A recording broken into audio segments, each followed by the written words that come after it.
2025, we didn't think we would be as successful as we were. We thought originally that if we got 30 or 40 cops to come out and shoot, that would be a success. And then we opened registration and it sold out in 12 hours or 24 hours. And we really kind of thought that then maybe we had something that people were really interested in doing. And then after that was completed and it was successful and we got a lot of great feedback, we opened back up for 2026 in October.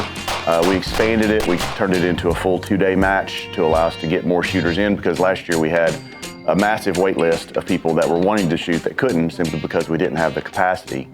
So this year we increased it to over 300 shooters, and we filled up again and hosted a group that big here at the range.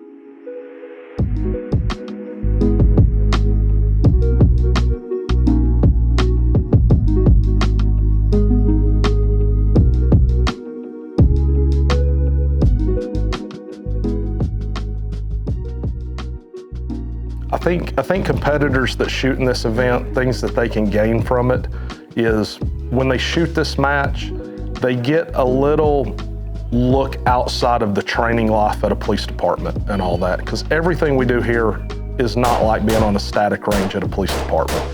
They get to move, they get to shoot, they get to reload, they get to hang out with their buddies and all that and have a good time. But they're not so much immediately getting that skill set, but it's given them an idea of how to progress in that skill set in future training. It's given them ideas that they may have never seen before, especially if they're a new shooter, on what they can do and take back to their agency to hopefully make their training curriculum even better. Stand by.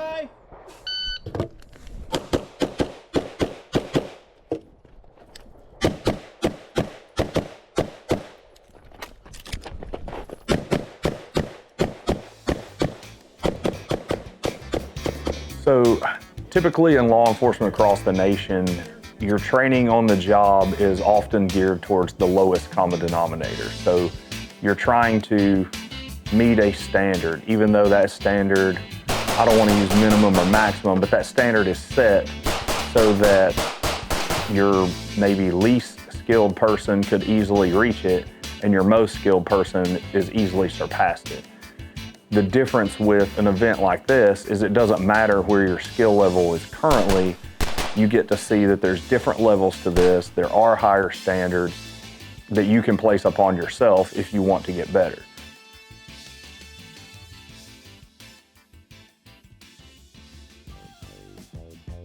I think the biggest lesson that a shooter learns in an event like this is how they stack up to each other, how they compare against other people that are in the sport. There's a lot of levels to competitive shooting, and learning what they're good at, where they struggle, the things they need to practice with.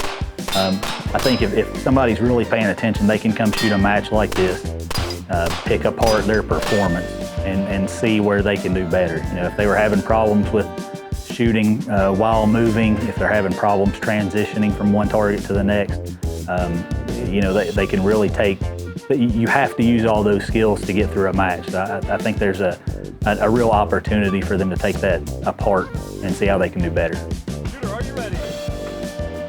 Bye.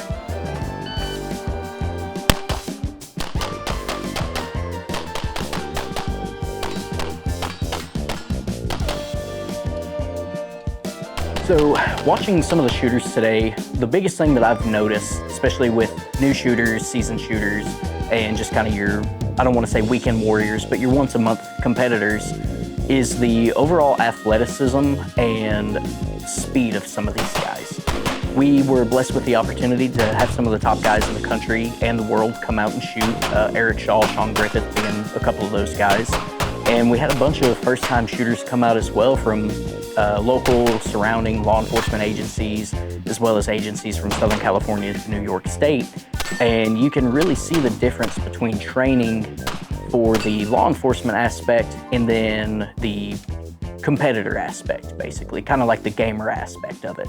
There's a massive difference in guys going fast and getting hits versus guys going really slow and making sure that their hits are for sure.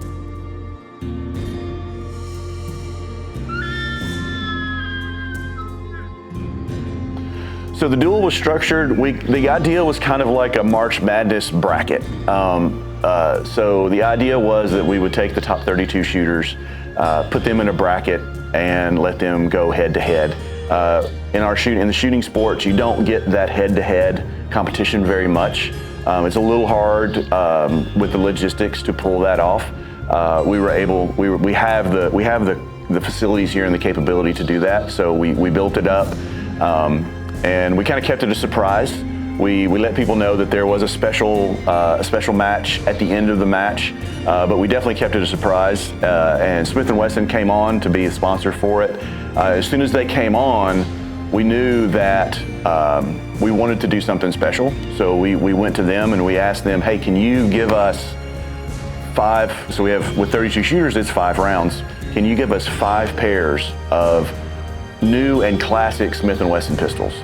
So we didn't tell the competitors. They kind of started to have an idea that it was maybe a steel shoot-off.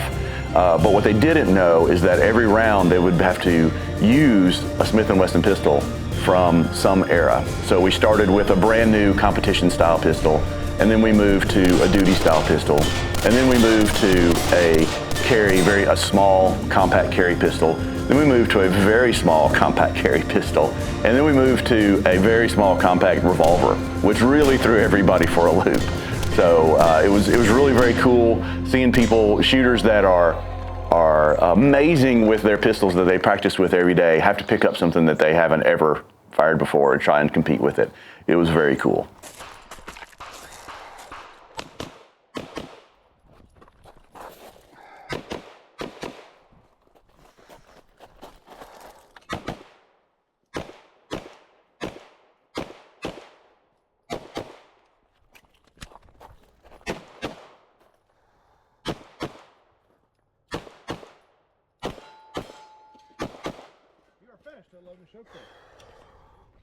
So definitely, without our staff, without our volunteers, this event, it just couldn't happen. Our core group of people, there's 5 of us. We put in hundreds of hours over the course of the year to put this match on. It wouldn't be possible without them. The sponsors that give us product to give away makes the match exciting. It makes it a much more interesting event for the people. Seeing somebody's face light up when they get a cool door prize is amazing. Especially people there, not everybody can afford to go buy a new red dot, or they may be using a pistol that they've had for a long time and they win a gun and they're just overjoyed. So we had a couple people today that we were able to give some really neat prizes to. So I really appreciate our vendors coming through big time for us in that way. But really, it's the staff. It's the people that are willing to take time off from work, show up, help us build the stages, show up and work in the sun. It was sunny and warm today, standing out there getting sunburned all day long. That's what makes it work. Those are the people that I just can't thank enough. I mean, they were out here for several days. It's a long match, long days. And they were real troopers, and they did a fantastic job. And so yeah, I'd love to see everybody out here again next year.